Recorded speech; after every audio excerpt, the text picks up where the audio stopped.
Bem-vindos ao Globaliza, seu canal no YouTube. Hoje num bate-papo bem informal com o Rubens Andrade, professor universitário, filósofo, ex-vereador da cidade do Rio de Janeiro, profundo conhecedor da cidade do Rio de Janeiro, autor da obra Movimentos em Rede.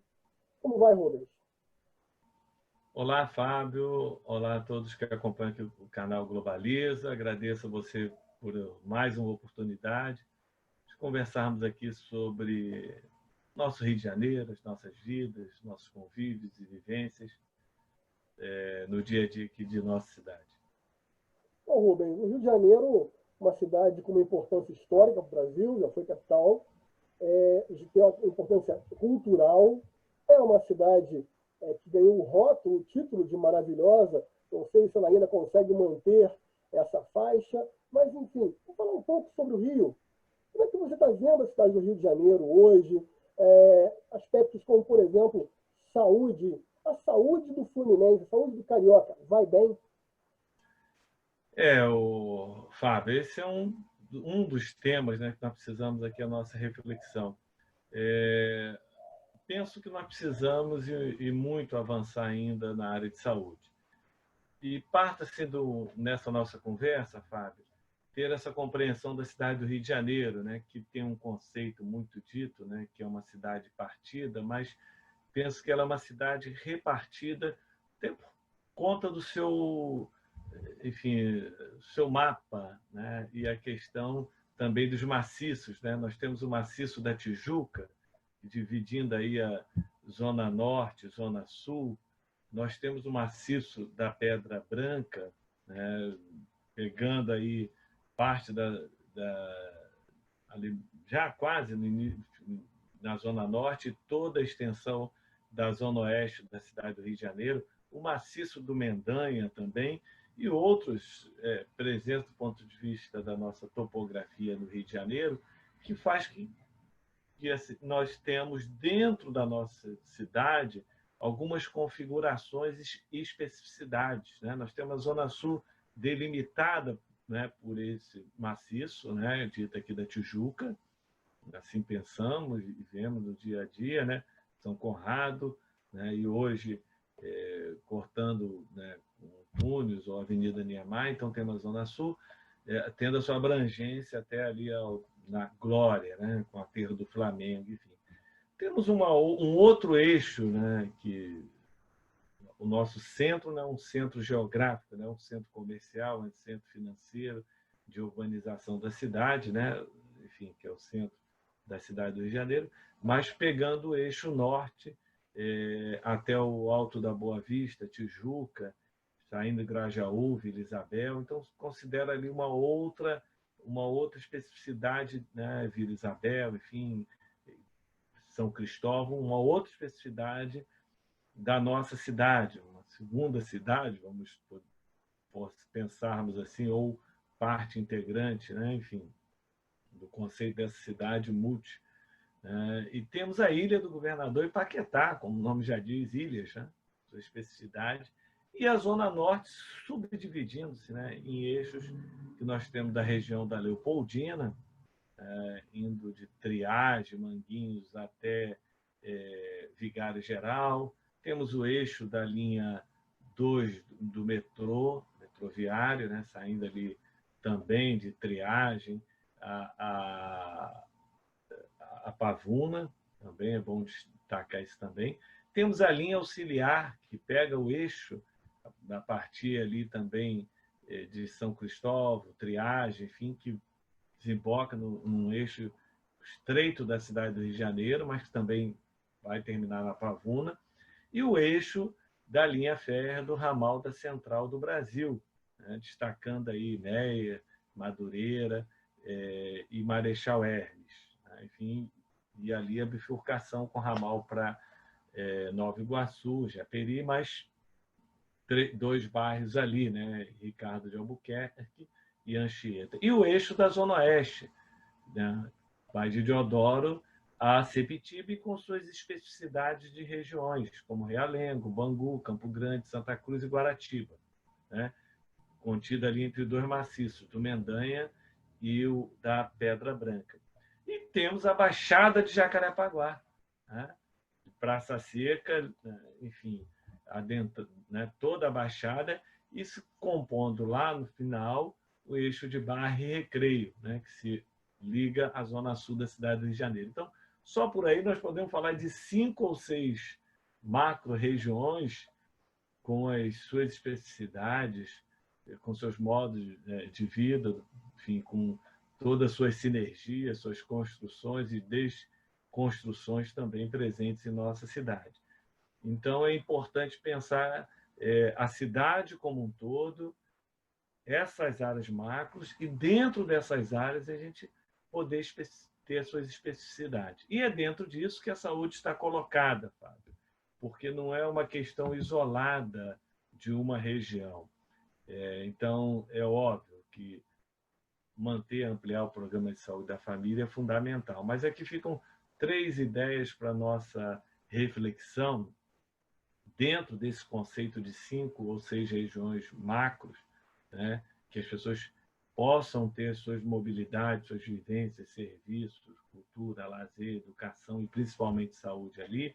É o desafio de que nesse processo eleitoral, e óbvio, quem ganhe, avance para implantar nessas macro-regiões centro de imagens, de diagnóstico de imagens. Hoje nós temos um do Estado que fica na frente da central do Brasil, e é óbvio, tem uma perspectiva estadual, né? Além da cidade, Niterói, São Gonçalo, como Baixada Fluminense também. Então, é necessário na cidade esses centros de diagnóstico de imagens da prefeitura, da municipalidade. A segunda, nessas macros também, consolidar e ampliar as policlínicas como referência para o atendimento básico. E um terceiro eixo importante, centro de reabilitação física. Ou seja, Fábio, nessa conversa aqui, a ideia é a gente ter a especificidade de propostas que diz respeito à vida das pessoas. E a saúde, nesse aspecto, é fundamental. E aqui, essas 3 considerações que eu considero como estratégicas para a saúde das pessoas. Acho que é importante esse movimento, não só em período de eleição, mas de forma contínua. O cidadão parar, refletir, discutir a estrutura da sua cidade e as suas interligações dessa atividade. Você colocou bem, nós não temos um Rio de Janeiro, nós temos vários Rios de Janeiro, com várias realidades distintas, né? Zona Norte, Zona Sul, aí você foi muito mais preciso, separando, inclusive, certos perfis de localidade. Nesse mesmo cenário, aproveitando essa nova geografia muito mais social, muito mais humanizada, e educação, Rubens? Educação, isso é prioridade, isso é uma agenda que há 4 décadas ela não estava colocada no debate. Tá? Ela é colocada principalmente em debate nas eleições para governador do estado do Rio de Janeiro, em 1982. Ela é colocada, já que nós voltamos a escolher governador do estado, né, prefeito só a partir de 1985, e ali um conceito fundamental foi a questão da educação integral, e principalmente para as áreas pobres, né? E em tempo integral também. Houve muita gritaria, muita oposição e até também governos que se sucederam, um desmonte em relação à educação. A coisa chegou numa situação tal, Fábio, com todos os avanços, e avançamos no financiamento, na ampliação das unidades, enfim, mas hoje, dado a esse recorte e essas características dessa nossa cidade repartida, penso em dois eixos fundamentais que se diz que é fundamental. Primeiro, a universalização das creches. É óbvio que isso não se faz do ponto de vista para todos que precisam na cidade do Rio de Janeiro. É importante falar isso. Mas tem que ter uma prioridade, e prioridade é você priorizar, é você excluir. E nesse primeiro momento, pensar em creches nas áreas com baixíssimo índice de desenvolvimento humano, em que nenhuma criança dessas áreas, pobres e miseráveis da cidade do Rio de Janeiro, não fique fora da creche. Então, é universalizar nesses recortes, dentro dessas macro-regiões, tá certo?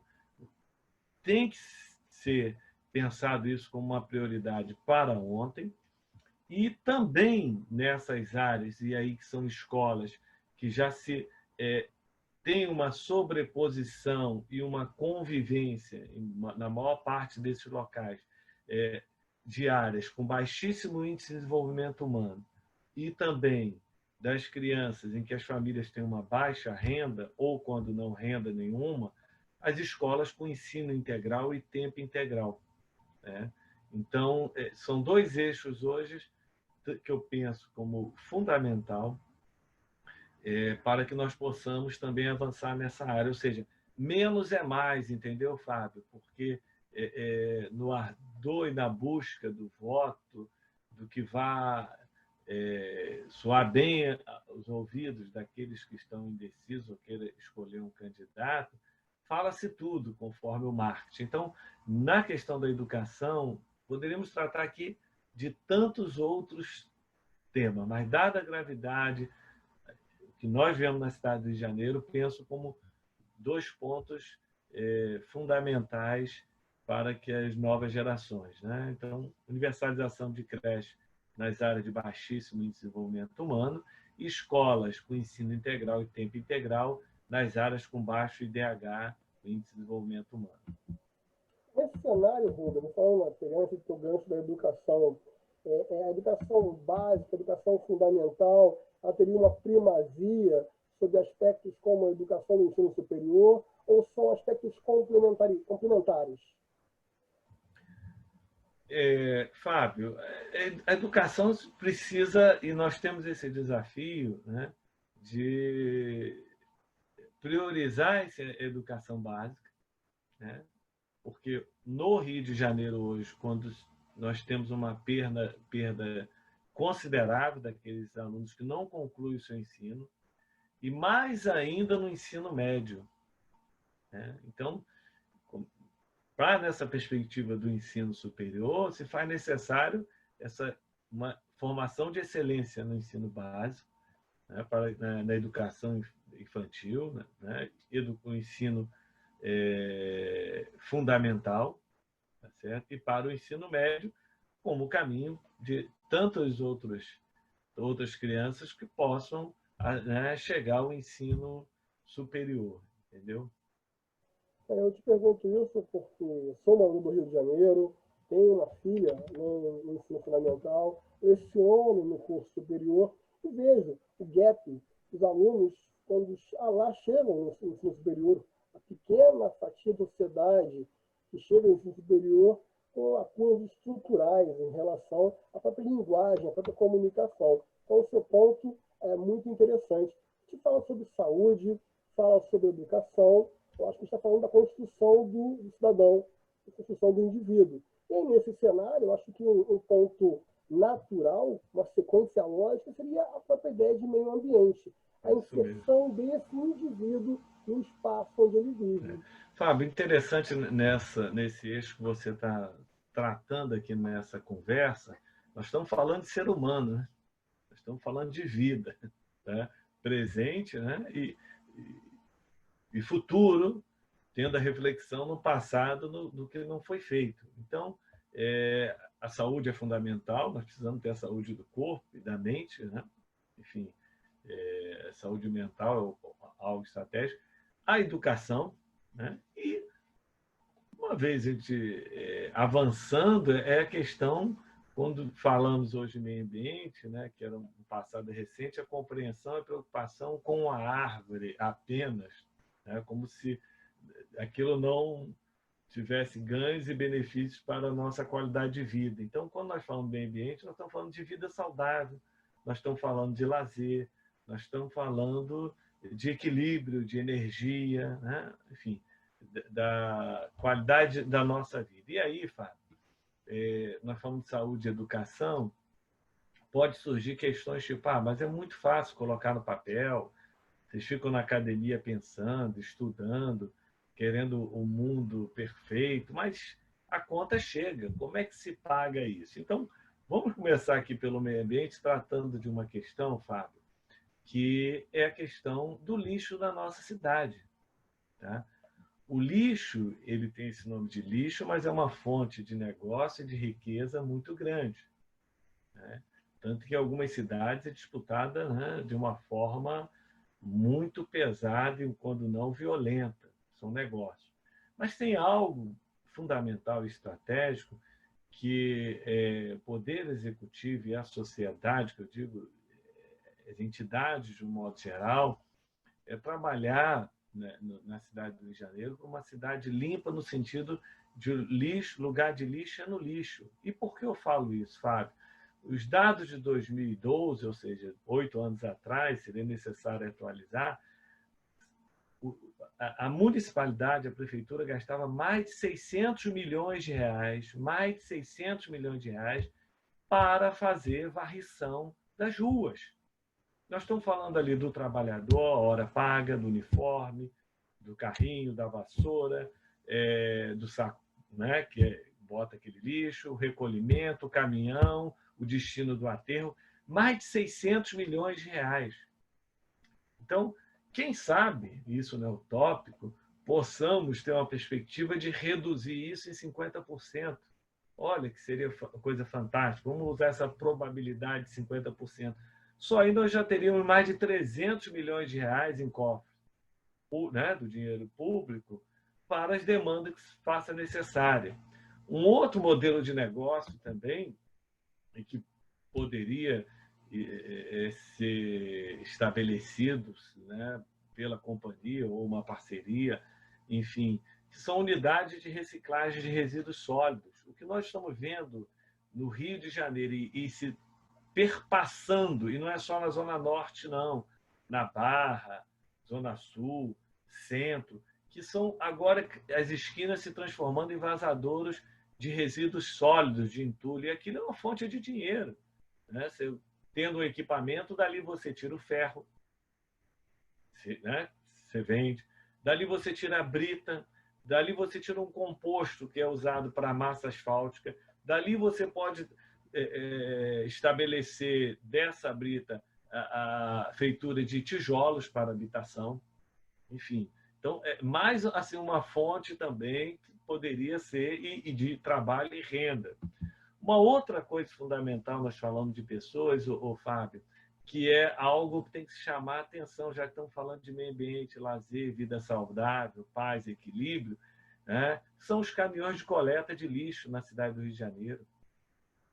Não dá mais para a gente ter uns caminhões barulhentos, e ainda mais, muitas vezes, após as 22 horas, né, em áreas residenciais, não estão falando em áreas em vias distrito industrial, vias de grande circulação, centro de bairro, fazendo a coleta de lixo num barulho, né, que desrespeita, né, o silêncio após as 22 horas. Então, a municipalidade teria que zelar por isso. Então, que se transforme essa frota de uso de combustível renovável, não poluente, um caminhão também não barulhento, como também a garantia de assento para os seus trabalhadores, os garis, né, que vão ter pendurado. Aquilo é uma coisa desumana, é uma coisa que não é uma cidade que inclui, não é algo solidário. Então, é uma coisa importante que a gente deveria pensar isso. Né? E outra, nós temos que pensar também em ruas verdes. Né? Pegar aquela rua que não tem nada de árvore, plantar árvores em cada calçada. Né? Se transformar numa rua verde. É algo óbvio que não são árvores que não vão atingir a rede elétrica, a rede de esgoto, de abastecimento de água. Tem técnica para isso, tem a muda correta a ser plantada, e bairros verdes e sustentável, que vai se ter plantio de árvores, bicicletário, telhado verde, iluminação pública de LED, seleta coletiva de lixo domiciliar reciclável. Né? Pega-se um bairro, né, que se possa ter como um piloto na cidade do Rio de Janeiro, e isso vai ganhando uma escala. Isso é vida. Né? E também, quanto a isso, né, que é a ampliação das ciclovias.